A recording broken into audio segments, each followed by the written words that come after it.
Hi friends, বাবুস কিচেনে সবাইকে welcome করে আজ আমি আপনাদের সামনে আরও একটি রেসিপি নিয়ে হাজির হয়েছি।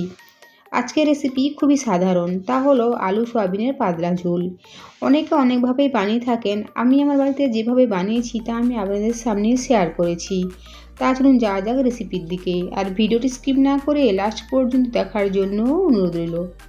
প্রথমে সয়াবিন ফুটন্ত গরম জলে 30 মিনিটের জন্য ভিজিয়ে রেখেছিলাম। তারপরে জল থেকে খুব ভালোভাবে নিংড়ে তুলে নেব। তুলে একটা প্লেটের মধ্যে নিয়ে নিয়েছি।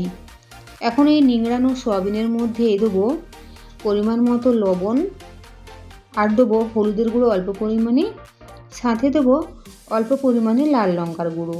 এখন লবণ, হলুদ আর লাল লঙ্কার গুঁড়ো সয়াবিনের মধ্যে মিশিয়ে নেব। রান্নার জন্য কড়াই বসিয়ে দিয়েছি, আর কড়াইটা খুব ভালোভাবে গরম করে নিয়ে কড়াইয়ের মধ্যে দেবো সাদা তেল বা রিফাইন্ড অয়েল। আমি এখানে পুরো রান্নাটাই রিফাইন্ড অয়েলে বানাচ্ছি, আপনারা চাইলে সরষের তেলও বানাতে পারেন। তেলটা আবারও চারিপাশে লাগিয়ে নিয়েছি। এখন এই গরম তেলের মধ্যে দেবো ডুমো করে কেটে নেওয়া আলু।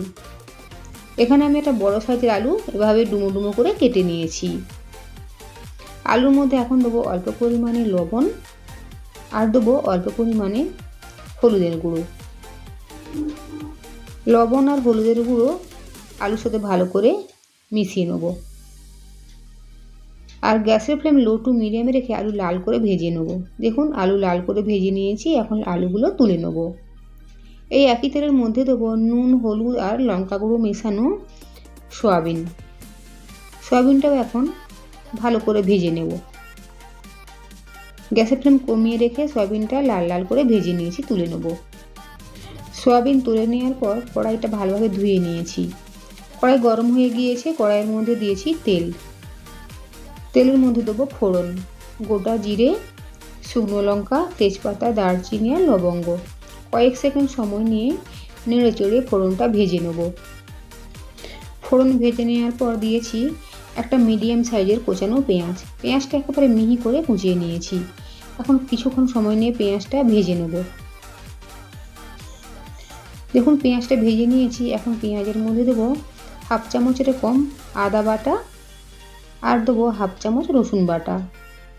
আদা রসুন পেঁয়াজের সাথে মিশিয়ে নেব, আর কিছুক্ষণ সময় নিয়ে কষিয়ে নেব। এর ফলে আদা রসুনের কাঁচা গন্ধটা চলে যাবে। আদা রসুন পেঁয়াজের সাথে ভালো করে ভেজে নিয়েছি। এখন দেবো একটা ছোট সাইজের কোচানো টমেটো, সাথে দেবো কিছু গুঁড়ো মশলা। দেবো হলুদের গুঁড়ো, হাফ চামচ এরকম হলুদের গুঁড়ো এখানে আমি ব্যবহার করেছি। ঝালের জন্য ব্যবহার করছি লাল লঙ্কার গুঁড়ো হাফ চামচের কম।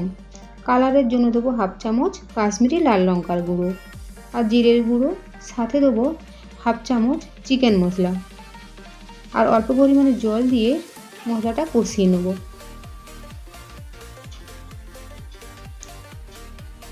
দেখুন মশলাটা ভালো করে কষিয়ে নিয়েছি, মশলা থেকে তেল পুরো সেপারেট হয়ে গিয়েছে। এখন দেবো আগে থেকে ভেজে রাখা আলু আর সয়াবিন। আলু সয়াবিন মশলার সাথে মিশিয়ে নেব, আর গ্যাসের ফ্লেম কমিয়ে রেখে কিছুক্ষণ সময় নিয়ে আলু সয়াবিন কষিয়ে নেব। দেখুন আলু আর সয়াবিন মশলার সাথে ভালো করে কষিয়ে নিয়েছি। এখন দেবো পরিমাণ মতো জল। এখানে আমি গরম জল ব্যবহার করছি, আর জলের পরিমাণটা একটু বেশি করে দিয়েছি, কারণ আলুটাও সেদ্ধ হবে, সাথে সাথে একটু ঝোল ঝোল থাকবে। এখন দেবো স্বাদ মতো লবণ। খেয়াল রাখতে হবে আলু ভাজার সময় অল্প পরিমাণে লবণ দেওয়া ছিল, সাথে সয়াবিন ভাজার সময় কিছুটা লবণ দেওয়া ছিল।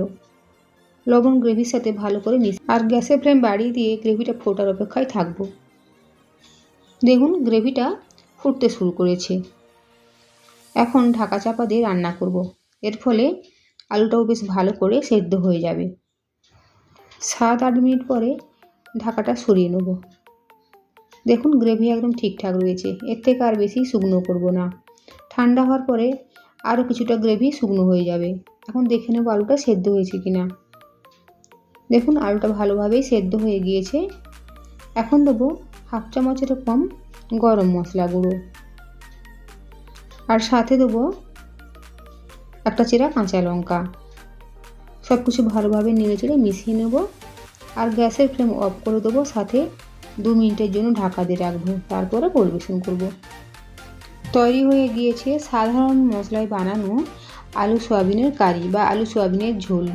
গরম ভাতের সাথে পরিবেশন করব। আজকের আমার এই রেসিপি ভালো লেগে থাকলে অবশ্যই কমেন্ট করে জানাবেন কেমন হয়েছে। সাথে লাইক, শেয়ার ও সাবস্ক্রাইব করার জন্য অনুরোধ রইল। আর পাশে থাকা বেল আইকন প্রেস করার অনুরোধ রইল আমার প্রতিদিনের ভিডিওর আপডেট পাওয়ার জন্য।